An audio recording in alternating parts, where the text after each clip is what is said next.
Salut à tous, on se retrouve aujourd'hui pour parler du Paris Saint-Germain ce vendredi 28 mars. On commence tout d'abord avec les photos du retour de l'entraînement. C'était exactement hier, il y a de nouveaux entraînements aujourd'hui. Mais hier jeudi, c'était le retour de l'entraînement collectif pour tous les Parisiens qui étaient en sélection.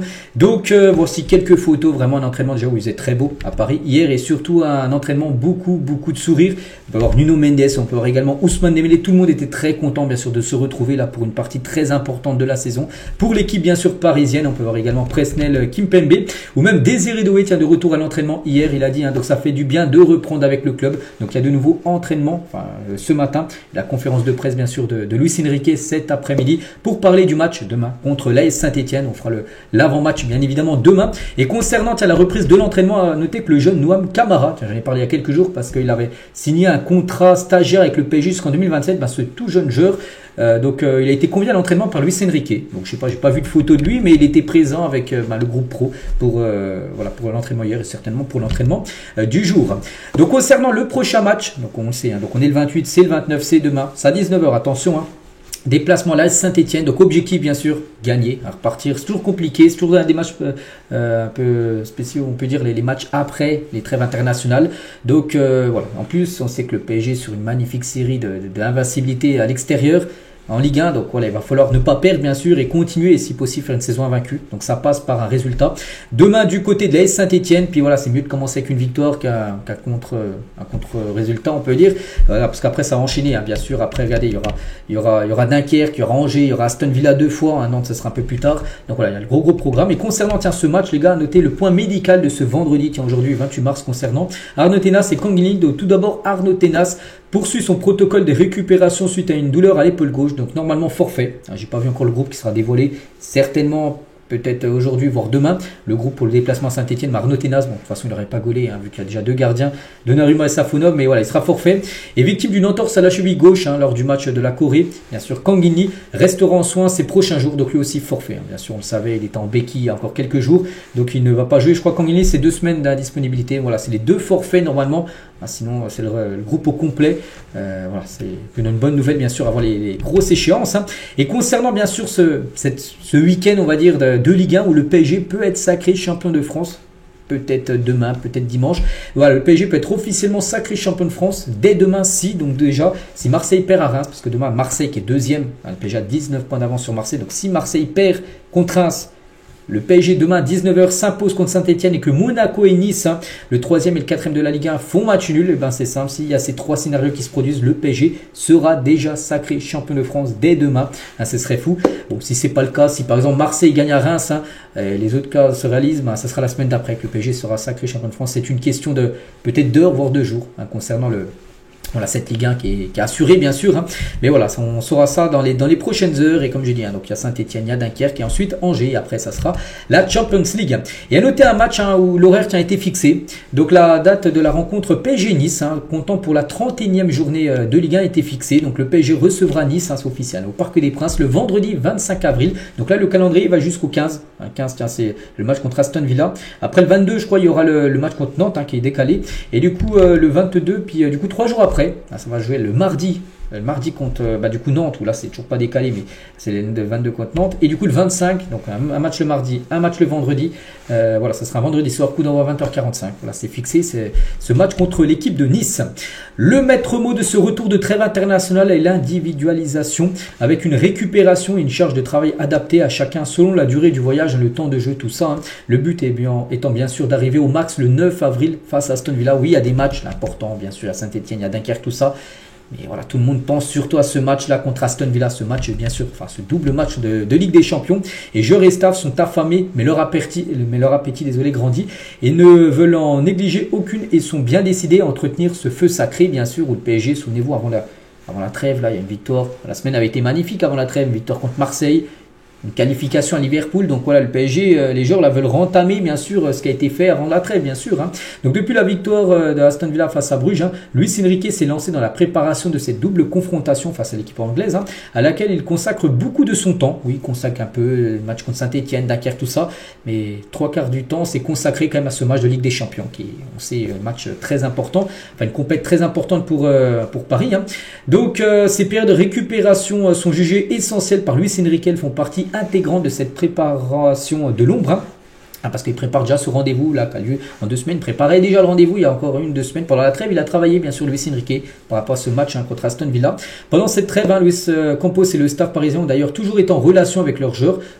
Ils ont eu contact avec les joueurs qui étaient en sélection pour récolter des informations sur leur état de forme, avoir le ressenti, échanger sur leurs sensations du moment. Un plan est fait jusqu'au match face à Aston Villa et la récupération d'Angers comme répétition générale. Le match contre Angers, ça sera le match avant, 4 jours avant le match contre Aston Villa.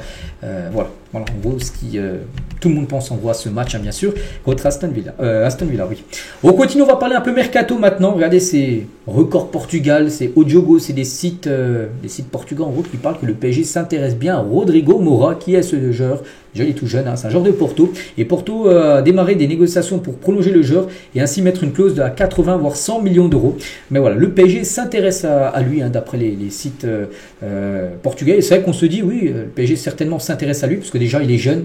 On sait que le PSG adore les joueurs jeunes. Le PSG adore les joueurs portugais. On va pas rappeler tous les joueurs portugais qui sont actuellement dans l'équipe et même tous les joueurs portugais qui ont évolué au PSG ces dernières années. Donc oui, c'est un joueur qui intéresse fortement le Paris Saint-Germain, ce jeune Rodrigo Moura. Donc voilà, les qualités de Rodrigo Moura sont admirées par Luis Campos et de manière particulière. Donc voilà, c'est pour ça que Porto, ils se dépêchent, ils veulent vite le prolonger pour augmenter sa clause libératoire. Parce qu'actuellement, il a une clause beaucoup plus basse que les 80-100 millions d'euros pour garder le joueur. Mais bon, Paris est intéressé. La nouvelle stratégie de recrutement du PSG porte ses fruits avec une valeur de transfert agrégée de plus d'1 milliard d'euros pour les membres de l'effectif selon le modèle statistique de CUS. Donc voilà, par rapport aux valeurs marchandes actuellement des joueurs, on peut voir par exemple qu'un João Neves coûte actuellement 102 millions d'euros. C'est sa valeur marchande. N'oubliez pas que le PSG l'a acheté 60 millions d'euros. Bon, il y a 10 millions en plus de bonus, mais on va dire voilà. On va dire 70, on rajoute les bonus, maintenant il coûte 102, vu ce qu'il montre actuellement à Paris. Zaïre aussi, vu qu'il est très jeune, il coûte plus de 100 millions d'euros. Barcola, on peut voir Désiré Doué, Vitinha, c'est que des joueurs jeunes et la valeur marchande sont énormes. Après, bien sûr, le PSG pense à vendre aucun de ces joueurs-là. Bien sûr, ils resteront tous la saison prochaine au Paris Saint-Germain. On va parler de Emiliano Martinez, qui on parlait un peu du match contre Aston Villa. C'est vrai que ce gardien, le gardien d'Aston Villa, le gardien argentin, on pense qu'il le dit, on va m'insulter, certainement il sera insulté. Et bon, certainement, peut-être ce ne sera pas volé pour lui, peut-être il le mérite par rapport à ce qu'il a pu faire dans le passé. L'avantage, c'est que mon équipe aura moins de pression, on va m'insulter. Je maîtrise parfaitement la situation contre Lille la saison dernière où Aston Villa avait joué en LDC. Il m'avait sifflé pendant 120 minutes, c'est normal. Voilà ce qu'il a pu dire Martinez, c'est qu'il va recevoir beaucoup de sifflets, d'insultes peut-être lors du match contre Paris. Vu que c'est un gars de l'Argentine, et on n'oublie pas ce qu'il avait fait, pas par rapport qu'il avait fait une grande finale, il n'y a rien à dire, il a été bon, même très bon dans ses buts, mais par rapport au chambrage qu'il avait fait quelques jours après, bien sûr, même après la finale, ça bien sûr les Français n'ont pas oublié, donc on pense qu'il y aura un bel accueil pour lui. Nasser les gars, donc le président du PSG, tu vas revenir sur quelques déclarations et quelques infos du complément d'enquête qu'il y avait hier à 23h. Donc tout d'abord, lui se verrait bien prendre les rênes de la FIFA dans un futur proche. Être président de la FIFA, après je ne sais pas s'il peut être président de la FIFA et président du PSG. Je ne sais pas si tu peux faire les deux, bon, ça m'étonnerait, mais voilà, il aimerait peut-être dans le futur, peut-être être président de la FIFA. Toujours avec ce complément d'enquête, donc il y avait le journaliste là avec la femme, là c'est Véronique Rabiot, regardez, ils ont posé 2 sièges juste devant le Parc des Princes, c'était mardi, c'est mardi les gars qui ont fait ça. Voilà, c'était il y a quelques jours. Donc tout le monde a peur du PSG vu que la Ligue ne se positionne pas. Donc Véronique Rabiot confirme sa plainte après PSG-OM et revient sur les événements le soir du classique. On va revenir un peu sur elle après. Toujours sur ce complément d'enquête. Donc si un compte parlait mal du PSG, il voulait le dégommer. Donc complément d'enquête revient sur l'armée numérique que j'ai un peu parlé hier. Où en gros c'est des personnes basées, je crois que c'était en Tunisie, je vous avais dit hier. En gros que le PSG payait pour que si quelqu'un critiquait le PSG sur Internet, en gros, cette armée numérique de personnes, en gros, essayer de critiquer la personne qui critiquait le PSG. Voilà, en gros, voilà, il dit ça, lui, qu'il faisait partie de cette armée-là, en gros. Le PSG payait des personnes pour critiquer les autres qui critiquaient Paris.